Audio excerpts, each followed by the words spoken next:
At my sister's wedding, my 10-year-old daughter stood on stage, holding a microphone with trembling hands. Her voice was small but pure, the kind that silences a room when it finds its rhythm. Halfway through her song, my sister, the bride, interrupted with a laugh sharp enough to cut glass. "Sweetheart," she said into the mic, her perfect white smile gleaming, "this isn't a talent show. Sit down before people start feeling sorry for you." The guests laughed, some awkwardly, some cruelly. My daughter, Emma, froze, her voice breaking mid-note. The music stopped. I saw her lower the mic slowly, her eyes wide and glossy. I didn't say a word, not that night, but weeks later, the whole world did, and it destroyed everything my sister had built. Before I tell you my complete story, subscribe and comment where you're watching from. I'd love to know how far the story travels. My name is Lauren Jacobs, and I live in Charleston, South Carolina. I'm a single mom, a freelance designer who spends more nights working at the kitchen table than I care to admit. Emma's father left when she was 3. No fights, no tears, just a note saying he wasn't ready for fatherhood. I never looked for him again. It's been just the 2 of us since then, and in all that time, I've watched her grow into something gentle and extraordinary. Emma loves music. Always has. She doesn't just sing, she feels it. When she practices, the house seems to breathe with her voice. Her dream was to perform one day, and I did everything I could to nurture that spark. Singing lessons, a small local coach, and a community competition that she was preparing for in a few weeks. But to my sister, Vanessa, that was all just noise.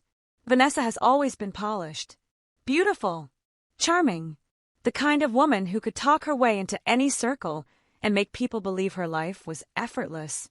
We grew up under the same roof, but in completely different worlds. When our parents split, Vanessa stayed with Dad, the businessman, the one who always had money and connections. I stayed with Mom, the nurse who worked double shifts and still packed my lunches.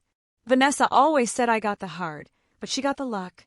And on her wedding day, she made sure to show it. It was the kind of event that could have been featured in a magazine. The massive Ocean View estate, the imported orchids, the champagne that cost more than my rent. I wasn't supposed to feel small there. But when I saw Emma standing on that stage with her heart in her voice, and Vanessa stopped her just to get a laugh, that's when I felt something deeper than anger. I felt betrayal. After the wedding, the silence was heavy. Vanessa didn't apologize. She just texted me a few days later. "Sorry if Emma got nervous. The performance didn't fit the mood, but she's adorable. Tell her that." I didn't reply. Emma stopped humming around the house. She kept her keyboard closed for days. Then one night, I found her sitting on the floor of her room, whispering a song she'd written herself. It was called Still Here, a song about standing tall after being laughed at. I recorded it quietly on my phone while she sang, not to post it, just to keep that little spark safe somewhere. But sometimes, fate finds its own stage. A few weeks later, her school hosted a community night, and the music teacher asked Emma to perform. She hesitated, scared, but finally said yes. When she got on stage, something shifted. She wasn't trembling anymore. Her voice was soft but strong, defined in the way only a child's heart can be when it refuses to break. The crowd went silent. Phones came out, and one of those phones belonged to a local event blogger who posted her clip online with the caption, "This little girl just sang her truth after being humiliated at her aunt's wedding." By morning, the video had 50,000 views. By afternoon, 500,000. By evening, over 1 million. Her voice had found the world, and the world loved her back. The irony, the same guests who had laughed at her that night were now commenting things like, "I was there, and I feel ashamed for laughing. Her aunt cut her off. Now she's the one shining." Vanessa's name started circulating in the comments, not mine, not Emma's. The aunt, the bride, the villain. But this wasn't revenge yet. This was just karma setting the stage.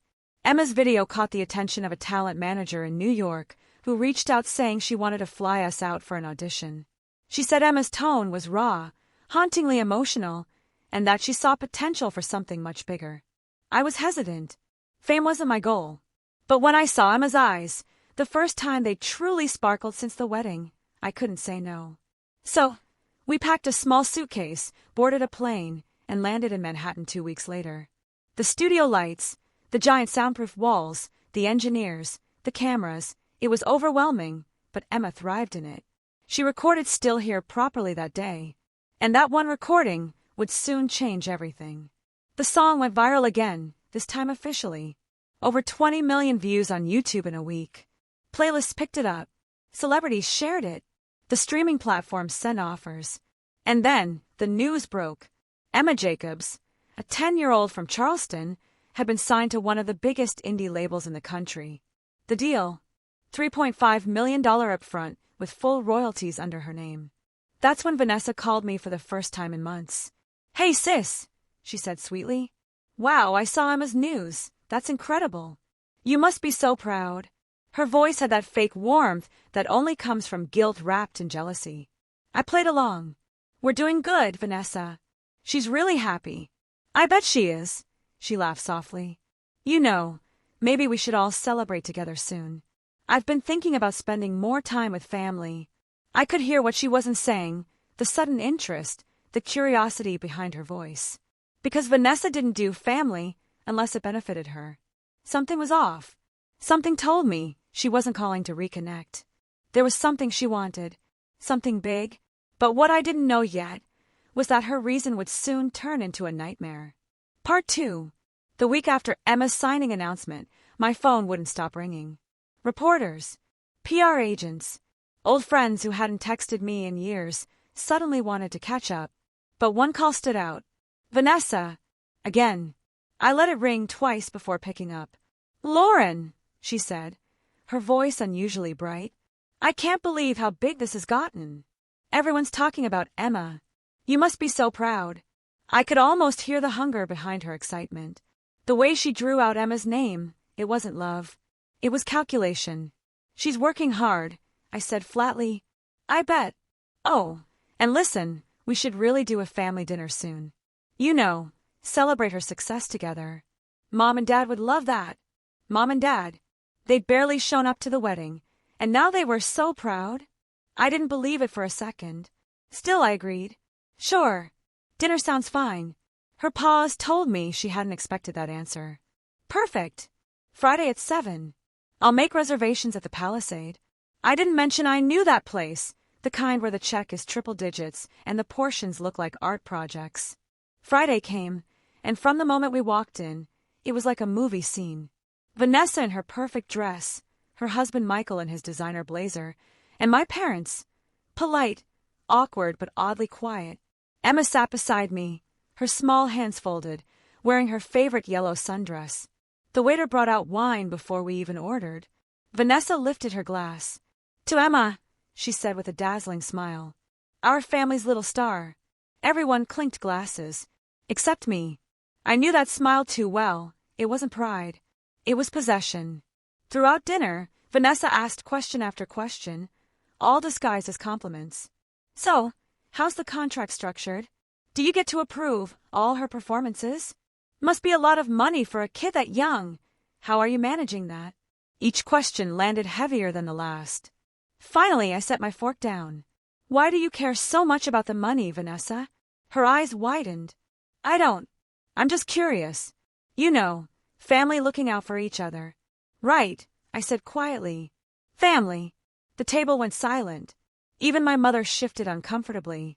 But Vanessa just smiled wider, the way people do when they know they've pushed too far but can't admit it. "You know me, Lauren. I just worry. You're handling a lot. Raising a child star isn't easy." I leaned forward, my voice calm. "Neither is raising a liar." Her face flickered, the first real crack in her confidence. "What's that supposed to mean?" "It means you don't get to humiliate a 10-year-old at your wedding and then pretend you care about her now." The silence was sharp enough to cut through the clinking silverware. Then Emma tugged my sleeve and whispered, "Mom, can we go?" I nodded. We stood, and I left enough cash to cover our meal. I didn't look back when we walked out. That night, as I tucked Emma into bed, she looked up and said, "Aunt Vanessa doesn't like us, does she?" I sighed. "No, sweetheart. She doesn't know how to like anyone unless they can help her." Emma nodded quietly, then whispered, "That's sad." It was, but I didn't say that. I just kissed her forehead and turned off the light. The next few weeks felt like a whirlwind.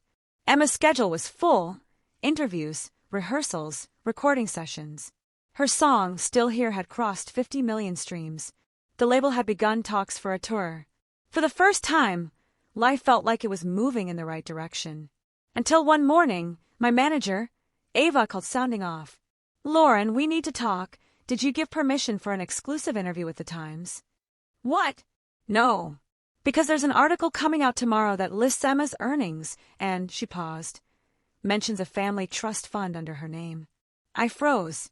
How would they even know that? "That's what I'm wondering," Ava said. "It's confidential. Only the label, me, and, well, you know who signed the legal witnesses for the contract." And I did, because when I'd signed the papers, Vanessa and Michael had conveniently offered to help as our witnesses, since they were family and already in town. My stomach twisted. The next morning, the article dropped. Rising Child stars, $3.5 million contract locked in trust. Family calls it greedy control. I read it twice, then a third time. There it was, quotes attributed to a close family source. It's unfair to keep so much money in a trust when it could support the whole family. Emma wouldn't even know the difference. Vanessa's words, her phrasing, her audacity, they'd leaked Emma's financials and spun me into the villain. The public backlash was instant, online comments questioning if I was exploiting my own daughter. Emma read them. I could see it in her face when she tried to pretend she hadn't. That night, she said quietly, "Am I doing something wrong, Mom?" I knelt beside her bed, shaking my head. "No, baby. You're doing everything right. Some people just can't stand to see you shine." Her eyes filled with tears. But Aunt Vanessa said she was proud. I swallowed hard. Sometimes people lie because they're jealous of the truth. 3 days later, I got a knock on my door. When I opened it, 2 people stood there, a man in a suit and a woman holding a clipboard. "Mrs. Jacobs?" "Yes." "We're from Child Welfare Services. We received an anonymous report suggesting Emma's income may not be properly managed and that her safety could be compromised." I felt the air leave my lungs. "Who told you that?" "The report was confidential, ma'am.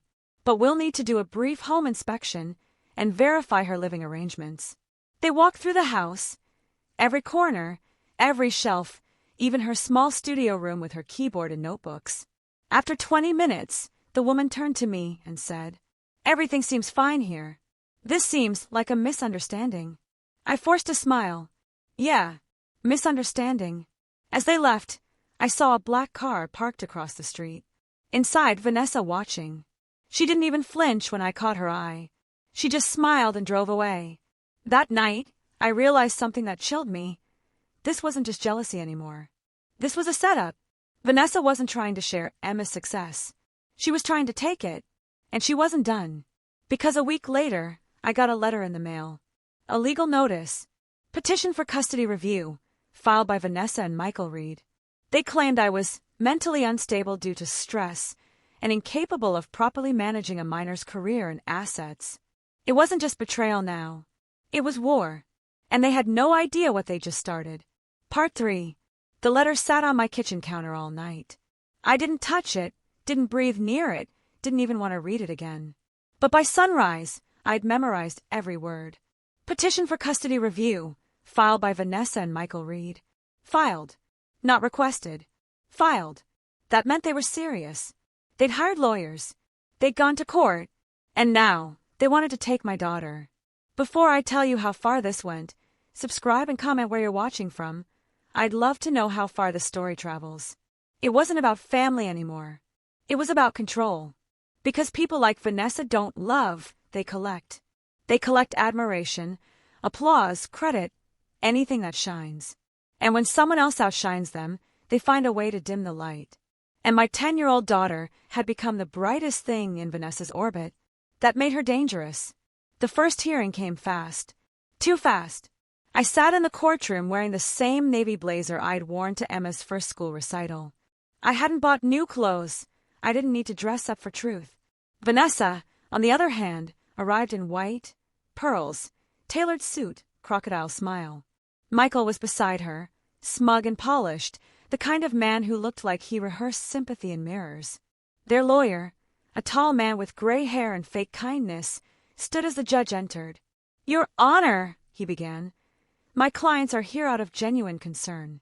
The child, Emma Jacobs, has been thrust into sudden fame and fortune. They fear her mother, while loving, may not be emotionally stable to handle the pressures of managing a minor celebrity's career." Every word was sugar-coated poison. I clenched my fists under the table. Then he handed the judge a folder. "These are statements from family members concerned about Emma's safety and environment."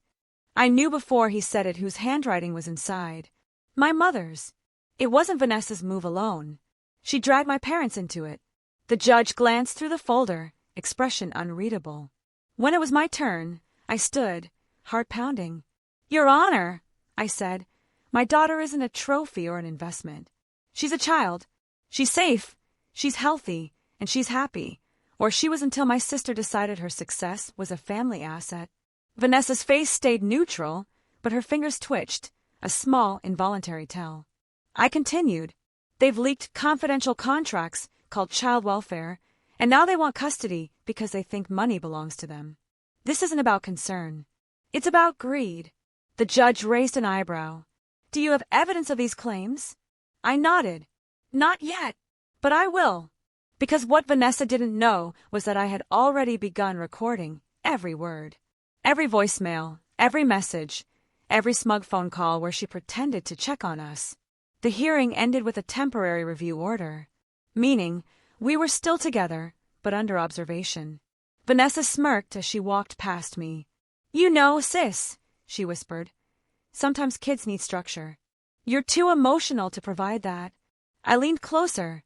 "And sometimes snakes forget who they're hissing at."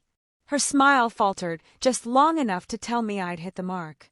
The next few weeks were chaos. Inspectors visited our home again. Emma's school was questioned. Her coach was called in for routine verification. Vanessa was covering her tracks, pretending to be a savior. And still, she wasn't satisfied. She started showing up at Emma's studio sessions, uninvited. "Just watching. Family support," she'd say. But I saw her talking to producers, smiling too wide, whispering too much. Then one night, I overheard a conversation I'll never forget. Emma was asleep in her room, and I was heading to the kitchen when I heard Vanessa's voice coming from the backyard patio. She was on the phone.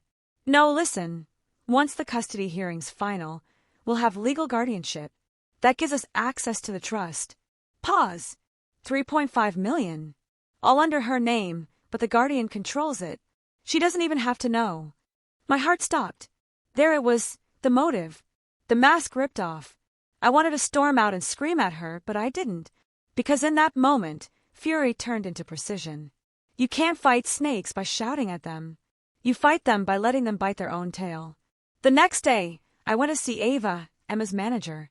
She was tough, smart, and already hated Vanessa. I told her everything. The custody battle. The fake reports. The trust fund motive. Ava's lips thinned. "They're after her contract money?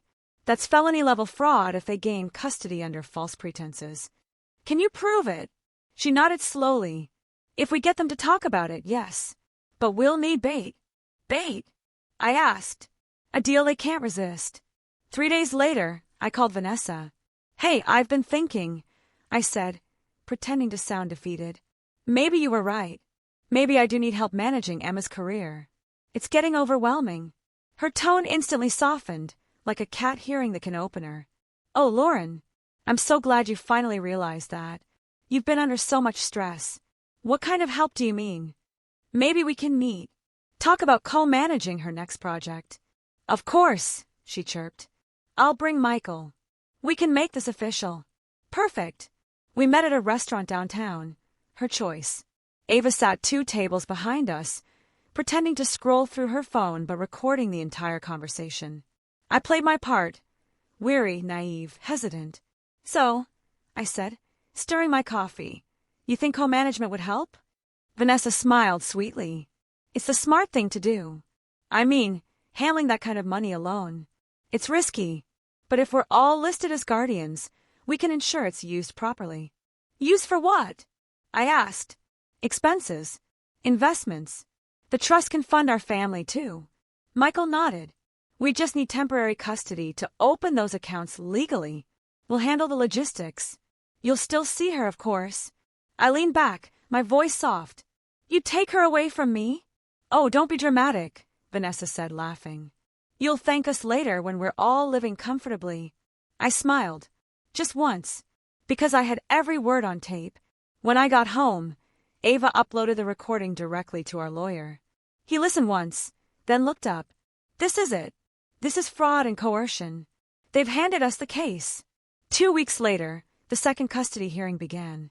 The courtroom was fuller this time. Reporters, family, even some fans outside holding signs for Emma.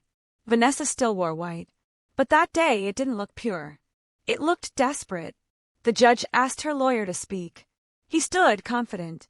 Your Honor, my clients seek joint custody for the child's well-being. Your Honor, my lawyer interrupted.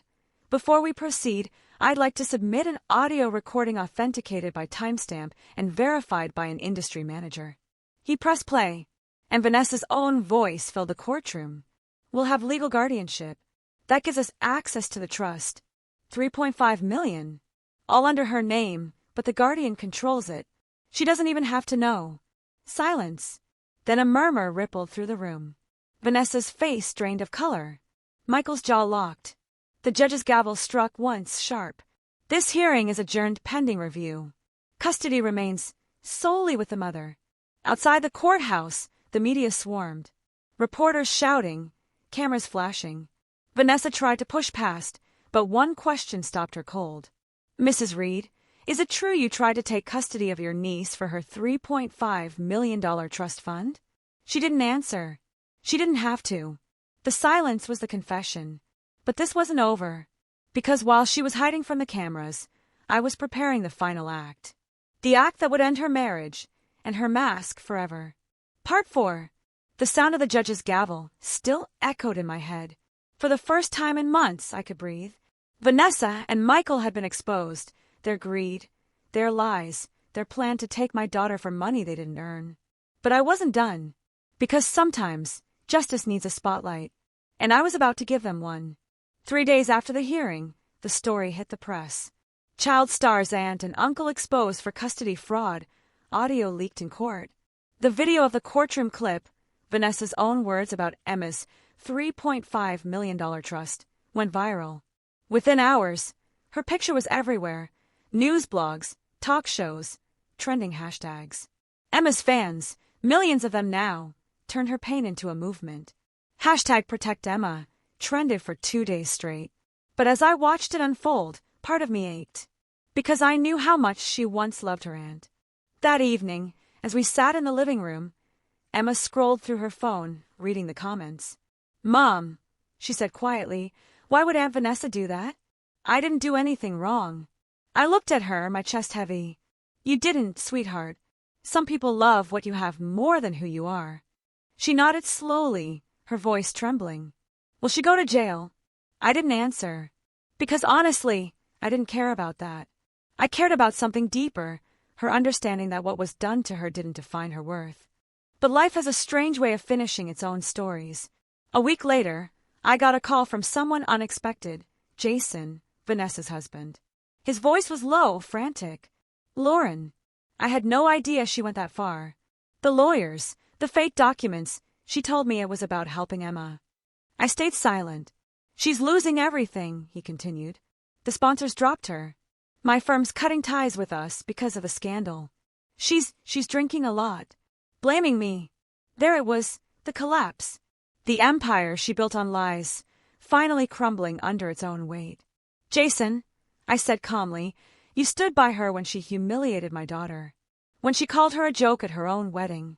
Did you really think she'd stop there? He sighed, defeated. I guess I didn't want to believe she could do something this cruel. Well, I said softly, now you do. A few weeks later, I found out from a mutual friend that Vanessa had moved out. Michael had filed for divorce. Her life, the perfect one she paraded for years, was over. Her house was listed for sale. Her social media accounts gone. Her brand collaborations canceled. And as the world moved on, she faded into silence. But I didn't gloat. Not publicly. Revenge is quiet when it's real. Instead, I focused on Emma. Her new single, For the ones who tried to break me, hit the charts in under a week. The lyrics, written by her, felt like an echo of our story. They told me to shrink, to fade, to stay small. But I learned how to rise by surviving it all. The first time she performed it live, there wasn't a dry eye in the room. I stood backstage, watching her under the lights, her voice steady and powerful.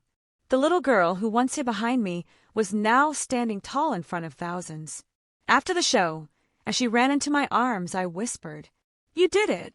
She grinned. "No, Mom. We did." And in that moment, I realized something. It wasn't just about revenge. It was about reclaiming what they tried to take, her joy, her confidence, her future. 2 months later, I got one last call from Vanessa. Blocked number, but I recognized her voice immediately. "Lauren," she said, her tone hoarse, almost broken. "I wanted to say, I'm sorry for everything. I waited. No excuses. No tears. Just silence. You were right," she continued softly.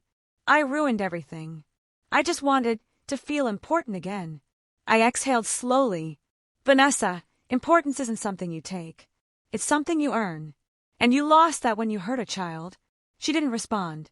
Just a quiet click, and she was gone. That Christmas, Emma and I didn't go anywhere fancy. We stayed home, made hot cocoa, watched her first live concert replay on TV. When the final song ended, she curled up beside me and whispered, "Do you think she'll ever say sorry again?" I smiled faintly. "She doesn't need to. We already moved on." Emma looked up, her small voice full of wisdom she shouldn't have had to learn so young. "Then we're free now, right?" "Yes, baby," I said, brushing her hair back. "We're finally free." The camera flash from that night caught us both laughing, just mother and daughter, wrapped in blankets, faces glowing from the firelight. No filters, no edits, no erasure, just the truth. Would you have forgiven her? Or would you have done exactly what I did? Tell me in the comments below, and don't forget to subscribe for more stories like this one.